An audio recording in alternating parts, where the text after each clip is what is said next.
C'est que Macron, depuis le début, il a été très clair en disant « vous êtes acteurs ». Donc, si on veut que la France soit compétitive, on donne des outils de flexibilité et de souplesse aux directions d'entreprise, mais on donne également à chaque salarié la possibilité d'être acteur et partie prenante au développement de son entreprise. Donc c'était une grosse réforme qui a été annoncée au niveau de la formation professionnelle. Il faut savoir que la formation professionnelle en France, c'est quelque chose de très opaque, très obscur. Il y a eu moult scandales financiers. À l'heure actuelle, on ne sait pas si c'est encore très très moralisé. Et depuis quelques semaines, quelques mois, Alexandra comme Alain pourront particulièrement en témoigner, on sent quand même que c'est un sujet qui va être de plus en plus réglementé, puisqu'on vous impose beaucoup de normes au niveau administratif, maintenant, au niveau des conventions, etc. C'est-à-dire qu'on sent une régulation de cet aspect formation, parce que pour l'instant, on s'aperçoit qu'il y avait des millions d'euros qui se baladaient dans la nature auprès de moultes organismes, qui avaient des financements de formation. Est-ce que les formations finalement étaient utiles, pas utiles? On n'en savait trop rien. Donc là, l'ambition de la réforme, c'est un petit peu de réglementer tout ça et surtout de rendre de l'efficacité et du concret. Oui, on peut se former en France, mais autant que ce soit utile à tous, aux entreprises comme aux salariés. Donc, la loi pour la liberté, parce que c'est son titre exact, pour la liberté de choisir son avenir professionnel, en fait, c'est une immense loi fourre-tout. Vous allez voir, ça va être un petit peu fouillis, là. J'y peux pas grand-chose. C'est la loi, en fait, qui aborde plein de sujets. En résumé, qu'est-ce qu'il faut retenir? C'est que, eh bien déjà, au niveau du financement de la formation, pour l'instant, on avait plein de cotisations. On avait le financement pour la formation continue, le financement pour les congés individuels de formation, pour la formation en alternance, pour la taxe d'apprentissage, etc. Selon les activités, on devait verser certains pourcentages à certains organismes, pas toujours les mêmes. Pour les entreprises, ce n'était pas toujours simple de se retrouver pour savoir à quel organisme on devait verser et pour quel pourcentage. On simplifie un peu les choses, c'est-à-dire que maintenant, il y aura un seul taux unique qui va regrouper et la taxe d'apprentissage et la formation. Ouf, ça fera déjà des soucis en moins. Pas de changement au niveau du poids financier, c'est-à-dire que là, pour 2019, on conserve les taux actuels. On est toujours en exonération pour les apprentis dans les entreprises de moins de 11 salariés. En revanche, le changement, c'est que jusqu'à présent, les cotisations elles étaient toujours appliquées sur N-1. C'est-à-dire que pour le 28 février 2019, vous deviez payer les cotisations qui étaient calculées sur 2018. Dorénavant, pour faire rentrer l'argent sans doute plus rapidement, les cotisations vont être appelées donc sur l'année N. Et concrètement, pour 2019, soyez pas étonnés, il va y avoir 2 collectes. C'est-à-dire une au 28 février, comme d'habitude, qui va être opérée sur les rémunérations 2018. Et il y en aura une avant la fin de l'année 2019. Alain, tu nous en reparleras également tout à l'heure. Mais voilà, au niveau de la trésorerie des entreprises, on sait que ça peut être compliqué. Donc, il est question d'une exonération de la taxe d'apprentissage exceptionnelle pour 2019. Je te laisserai en parler plus en détail tout à l'heure. On trouve également, alors les périodes de professionnalisation, c'était quelque chose qui permettait en fait de se former dans l'entreprise. On change de nom, on appelle ça maintenant les PRO-A, c'est-à-dire promotion par l'alternance. Est-ce que la terminologie va changer quelque chose? J'en sais rien. En tout cas, le but, c'est de permettre aux gens de se reconvertir professionnellement ou d'acquérir des compétences. Alors la loi, elle vous dit que priorité est donnée bien sûr aux gens dans les entreprises dont les qualifications se révèlent au fil du temps un peu insuffisantes par rapport à l'évolution des technologies ou par rapport à l'organisation du travail. Exemple, un standardiste qui aurait un téléphone à touche qui passerait au vu de l'organisation et des évolutions des technologies, eh bien, ce serait intéressant qu'elles bénéficient d'une période de professionnalisation pour apprendre tout ce qui est standard informatique, digital, etc. Vous voyez, en fait, le but, c'est de permettre aux personnes dans les entreprises de s'adapter aux nouvelles technologies pour les publics, on va dire, les moins favorisés. Le plan de formation, là encore, changement de terminologie. Est-ce que ça va changer quelque chose? On en saura plus dans les prochains mois. On appelait ça le plan de formation continue. Dans le plan de formation continue, on avait moult formations qui s'appelaient les actions d'adaptation à l'emploi, les actions de maintien dans l'emploi, les actions en fait de développement de compétences, etc. Maintenant, on supprime tous les types d'actions. Ce qu'il faut retenir, c'est que ça s'appelle maintenant le plan de développement des compétences et qu'on distingue simplement les formations obligatoires des formations non obligatoires. Alors, une formation obligatoire, vous allez me dire, c'est quoi? Eh bien, ce sont déjà toutes celles qui sont imposées par une réglementation par rapport à une activité. Exemple, les professions médicales qui requièrent souvent des mises à jour de compétences, les caristes qui ont besoin d'un permis, enfin vous voyez, c'est tout ce qui est déjà obligatoire de par l'activité et j'ai envie de dire même vous, je pense que les formations comme celle-ci, loi de finances, etc., par rapport à votre activité, j'ai envie de classer ça dans les formations obligatoires, mais... De toute façon, on a une obligation. Voilà, donc ça c'est vraiment obligatoire. Le non obligatoire, bah, c'est du plus. Petite parenthèse pour tous ceux qui adhèrent à l'organisme de formation Forco. En fait, la loi, je vous passe des détails parce que là aussi c'est un des sujets qui est abordé mais qui n'est pas forcément intéressant pour vous. Tous les organismes de collecteurs là, qui s'appelaient les OPCA, ils vont s'appeler maintenant opérateurs de compétences. Dans la mesure où tout ça est modifié, il reste de l'argent dans certaines caisses. Et le Forco fait un appel, alors on est déjà rendu au 13 décembre, mais pour tous ceux qui donc adhèrent au Forco, il faut savoir que comme il leur reste de l'argent dans les caisses, ils proposent en fait de prendre en charge des coûts pédagogiques de formation donc, qui se sont déroulés en 2018, qui n'ont pas été pris en compte. Et bien là, comme il leur reste de l'argent, toutes les entreprises peuvent se rapprocher du Forco pour demander donc la prise en charge, autant utiliser l'argent. Donc, je vous passe les détails. Si vous avez besoin d'infos, vous n'hésitez pas à revenir donc, vers nous. Et là, vous voyez, il y a le petit mode d'emploi qui est décrit ici. Mais en clair, il suffit de se connecter sur le site du Forco et vous avez toutes les infos. Alors, l'information des salariés. Bah oui, parce qu'en fait, il faut quand même que le salarié soit bien au courant qu'il puisse se former. À chaque salarié sur le fait qu'il est titulaire d'un compte personnel de formation. Et ça, cette info, elle est obligatoire lors des entretiens professionnels. Et lors des entretiens professionnels, l'employeur aura également l'obligation de faire état du conseil en évolution professionnelle. En fait, ce sont des personnes qui sont habilitées, sont un peu comme les conseillers d'orientation quand on était au collège ou au lycée. C'est la même chose, ce sont des personnes qui peuvent vous aider à imaginer la suite de votre parcours et éventuellement des formations ou des reconversions. On parlait de plan de développement de compétences. Alain, tu nous disais on a l'obligation de faire un plan de formation. Alors, petit rappel, comment on fait un plan de formation dans une entreprise?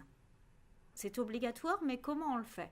Alors déjà, ce qu'il faut savoir, c'est qu'un plan de formation, ça concerne tous les salariés, aussi bien les CDI que les CDD. Quand on a des CDD qui sont là depuis longtemps ou des personnes, par exemple, qui remplacent d'autres qui peuvent être là depuis longtemps, on n'a pas à les exclure des plans de formation. Ensuite, comment on fait? Il faut savoir en fait que ce plan de formation, il relève du pouvoir de direction de l'entreprise et donc du libre arbitre de l'entreprise. Mais en fait, si on veut être cohérent et logique avec l'objectif du plan de formation, déjà la première chose à se demander, c'est 1. Est-ce que je n'ai pas des obligations dans ma convention collective ou dans mon activité, on le disait tout à l'heure, pour devoir former régulièrement mes salariés à certains sujets? Donc, première chose, vous devez impérativement regarder dans votre convention collective si vous n'avez pas des obligations en termes de formation.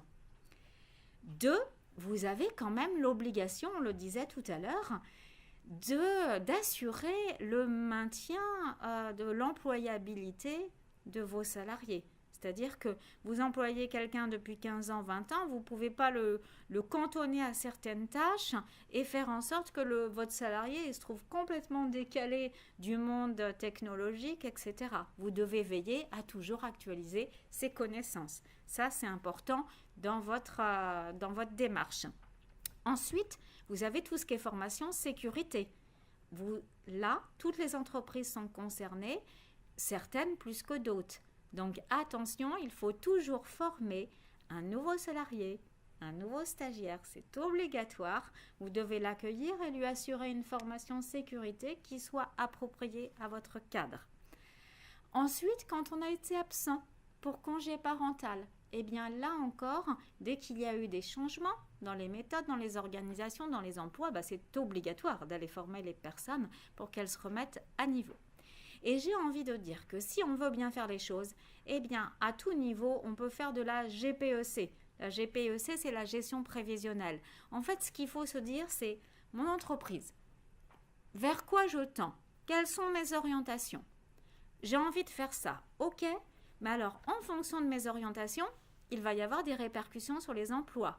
Donc, les emplois, ils vont évoluer. Il y a peut-être des emplois qui vont disparaître ou qui vont être modifiés. Eh bien, dans ce cadre-là, il faut que je forme mes salariés. Donc, c'est comme ça, en fait, qu'on doit bâtir son plan de formation dans l'entreprise. Alors, est-ce qu'un salarié peut refuser une formation? En principe, non. Sauf si la formation, elle a vraiment pour effet de modifier ses conditions ou son contrat de travail. Par exemple, vous, comptable, on vous met obligatoirement une formation de gestionnaire paye pour devenir responsable paye. Ça modifie quand même votre emploi. Là, vous seriez en droit donc de refuser la formation. Si vraiment elle est lourde et si elle a vocation derrière à aboutir sur un changement donc de votre emploi. Je vous parlais d'entretien pro tout à l'heure. La loi prévoit dans les entreprises de plus de 50 des pénalités si vous n'organisez pas tous les 2 ans un entretien professionnel qui a vraiment vocation à parler de votre parcours, de votre évolution. Et en fait, dorénavant, vous avez une pénalité dans les entreprises de plus de 50 si vous n'avez pas organisé d'entretien pro tous les 2 ans et si, au cours de la période entre 2014 et 2020, pour la première période, mais pour les prochaines périodes donc consécutives de 6 ans, si vous n'avez pas fait bénéficier vos salariés d'au moins une formation non obligatoire. Ça, c'est pour inciter justement les entreprises, quels que soient leurs effectifs, mais en l'occurrence celles qui ont les moyens de le faire, les plus de 50, d'organiser des formations. Le compte personnel de formation, il était en heures. Pour l'instant, tous les ans, un salarié qui travaillait se voyait valider des droits sous forme d'heures en formation. Au 1er janvier, on transforme les heures en euros. Pour certains, ce sera peut-être plus parlant de disposer d'une tirelire formation individuelle avec laquelle il pourra s'offrir des formations à sa convenance. À voir si c'est plus facile. C'est pas indiqué ici. Il faut savoir que là encore en projet, pour 2019, on devrait avoir une application numérique où là, d'un seul clic, vous auriez justement accès à votre tirelire, vous auriez accès également au répertoire donc, de toutes les formations, vous auriez possibilité de demander direct une formation et même de faire valider votre financement entre l'organisme de formation et votre petite tirelire. Donc tout ça, c'est le progrès. Je profite pour, là, c'est pas indiqué non plus, pour vous signaler qu'il y a un régulateur, un organisme public, un établissement public pour être plus précis, qui vient de se constituer, qui s'appelle France Compétences et qui va justement avoir pour objectif de réguler tout ce qui est fonds de formation, bonne utilisation des fonds. Et à partir de 2021, tous ceux qui font de la formation devront bénéficier d'une certification. Ce sera obligatoire. On parlait tout à l'heure de la moralisation et un peu de l'utilisation des fonds formation à bon escient, ça va dans ce sens. Donc, 1 heure égale 15 €, logiquement, si les choses ne changent pas. Il existe aussi le compte personnel de formation de transition professionnelle, c'est ce qu'on appelait avant le congé individuel de formation. C'est-à-dire, on avait la possibilité de dire à son employeur, moi j'ai envie de changer de métier, demain je veux être éducatrice de jeunes enfants, je demande un congé d'1 an et je vais suivre ma formation. Je conservais mon salaire, puisque l'employeur, en fait, dans une certaine limite, vous assurait votre salaire et votre employeur se faisait rembourser par l'organisme qui s'appelait FONGECIF. Eh bien, dorénavant, le congé individuel de formation devient CPF de transition professionnelle, mais sachez que c'est la même chose.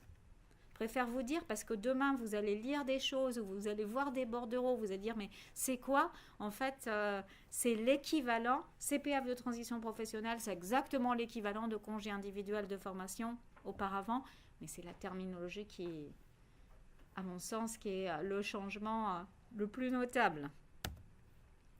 Réforme de l'apprentissage. Alors ça, c'est important. On en avait déjà parlé. Désormais, on peut être apprenti... on peut rentrer en apprentissage jusqu'à 29 ans. Les règles sont beaucoup plus attractives pour les employeurs comme pour les salariés, en ce sens qu'on va quitter les carcans. Auparavant, un apprenti était limité à 35 heures par semaine, 8 heures par jour. Eh bien, avec la réforme, on pourra faire travailler un apprenti jusqu'à 10 heures par jour, 40 heures par semaine. Dans certaines activités, ça peut être intéressant.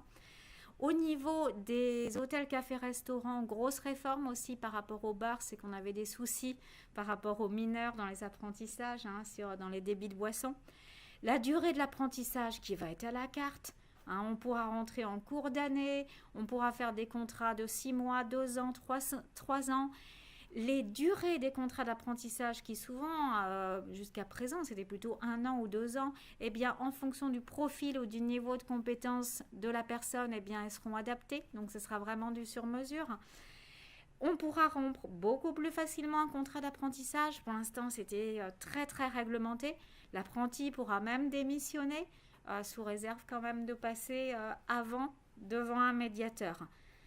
Il faut savoir que tous les mécanismes par contre, d'aide au contrat d'apprentissage sont supprimés, y compris le crédit d'impôt. Mais tout ça, ça va être remplacé par une seule aide. Ça simplifie les choses dans les entreprises de moins de 250 salariés. Et ça concerne que les apprentis qui ont un niveau inférieur ou égal au bac. Ce n'est pas indiqué ici, mais dans la logique des choses, tous les apprentis vont gagner 30 € net de plus à compter du 1er janvier 2019. À voir fin janvier si ça va être validé.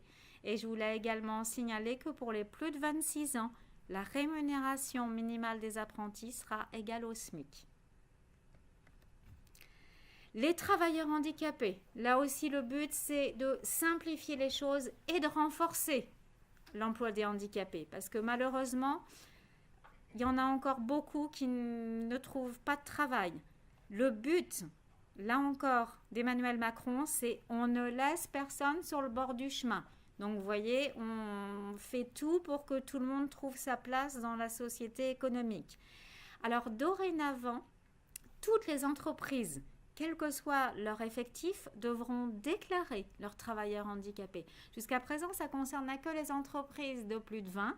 Maintenant, ce sera toutes les entreprises, mais ça se fera de manière simplifiée grâce au DSN, les déclarations sociales nominatives qu'on effectue, nous, tous les mois. Au niveau des contributions, jusqu'à présent, quand on a plus de 20 salariés, on a l'obligation d'employer au moins 6% de ses effectifs en travailleurs handicapés. Mais on avait la possibilité également de s'acquitter d'une partie de ces obligations en faisant appel à des sous-traitants, des prestations de services auprès de CAT, auprès de DESAT, etc. Eh bien, ce sera supprimé. Vous devrez vraiment physiquement accueillir des handicapés pour vous acquitter de votre obligation. Alors là, se pose justement la question de savoir Que vont devenir tous les CAT, les ESAT, comment vont-ils fonctionner? Je pense que c'est un sujet qui sera travaillé dans les prochains mois également, parce que s'il y a non plus justement la possibilité d'offrir sous cette forme leurs services, ça peut aussi complexifier les choses pour elles. C'est l'URSSAF qui deviendra le collecteur également de la contribution annuelle. J'ai omis, vous l'avez certainement lu, mais j'ai omis de vous le dire tout à l'heure, c'est pareil en matière de formation. Alors, vous vous rappelez, l'URSSAF était également devenu le collecteur de l'assurance chômage. Maintenant, ça devient le collecteur également de la formation de la contribution travailleurs handicapés. En fait, l'URSSAF va devenir le méga super collecteur, ce qui permettra aussi beaucoup plus de contrôle. Parce que là, en fait, jusqu'à présent, le risque de contrôle au niveau de la formation continue ou le risque de contrôle et de redressement au niveau des travailleurs handicapés était somme toute extrêmement limité puisqu'il n'y avait pas de fonds et de gendarmes à ce sujet. Là, avec l'URSSAF, ça changera forcément les choses. Mesures relatives à l'assurance chômage, là aussi, on fait en sorte que tout le monde puisse intégrer la société économique et ne pas être sur le bord du chemin. Le sujet qui intéresse tout le monde, dont on parle beaucoup, c'est l'indemnisation des démissionnaires. Donc, on s'achemine vers un dispositif où on aurait le droit de démissionner et de bénéficier de l'assurance chômage, mais sous réserve de satisfaire donc à une obligation, à une condition d'activité antérieure qui serait de 5 ans. Et sous réserve également d'avoir un vrai projet. Alors un projet qui soit défini en amont, puisque le projet devra être validé par une commission. Et le projet, ce sera vraiment une reconversion professionnelle ou un projet qui aboutira vers une formation ou une création, une reprise d'entreprise. Quelque chose de concret, je vous le disais, qui de toute façon donnera lieu à contrôle de l'assurance chômage. Également, le retour à un système de bonus-malus pour toutes les entreprises qui auront largement recours au CDD. Elles se feront pénaliser par rapport à l'âge des CDD, le motif, vu ce qui est annoncé, je vois très mal comment ça va se mettre en place puisque si on s'en tient à la lecture des textes, vous le voyez, le malus va se calculer en fonction de la nature du contrat, sa durée, le motif de recours au CDD, l'âge du salarié, la taille de l'entreprise, le secteur d'activité, le nombre de fins de contrat, etc. Donc vous imaginez un petit peu les algorithmes pour calculer, j'espère que tout ça sera par la DSN, mais pour donner des explications concrètes sur la manière dont ça va fonctionner, pour l'instant, on pêche un peu. Enfin, tout employeur, et c'est quel que soit son effectif, a l'obligation de supprimer tout écart de rémunération entre les hommes et les femmes. Et ça, c'est encore rappelé. Ce n'est pas une histoire de grosse entreprise. On ne doit absolument pas avoir d'écart dans les salaires, mais comme dans les conditions de travail d'ailleurs en général. Et les entreprises de plus de 50 salariés, dorénavant, elles vont devoir rendre des comptes puisqu'elles vont publier leurs chiffres pour bien attester qu'elles ont pris toutes les mesures pour qu'il n'y ait aucun écart de rémunération. Pareil, la négociation annuelle obligatoire, bien sûr, doit porter sur ces sujets d'absence d'écart et surtout d'égalité professionnelle. Également, dans la loi pour la liberté de choisir son avenir professionnel, un petit dispositif sur le CDD remplacement. Pour l'instant, on vous disait que dans une entreprise, vous deviez conclure à chaque remplacement un contrat. Ça alourdissait forcément le formalisme, les contrats. Maintenant, nous aurions, dans certains secteurs d'activité, mais on n'a toujours pas les décrets, la possibilité de conclure un seul contrat, enfin, pour plusieurs remplacements. Deuxième loi, au niveau donc législation sociale qui était attendue, c'est également le transfert quand on a un comité social économique. Le comité social économique, c'est ce qui a remplacé les comités d'entreprise, délégués du personnel. En fait, dans ces institutions, on a un budget de fonctionnement. On a également un budget pour les affaires culturelles et sociales. Souvent, le budget de fonctionnement, il n'est pas utilisé dans son intégralité et l'argent dort sur les comptes. Dorénavant, dans les CSE, on aura la possibilité de transférer 10% de l'excédent du budget de fonctionnement qui n'a pas été utilisé vers les affaires culturelles et sociales. C'est dans la limite de 10%, c'est pas beaucoup. On aurait pu espérer plus, parce que si l'argent dort, il dort, autant qu'il puisse profiter aux salariés via le canal affaires culturelles et sociales. C'est pas le cas pour le moment, mais c'est déjà ça.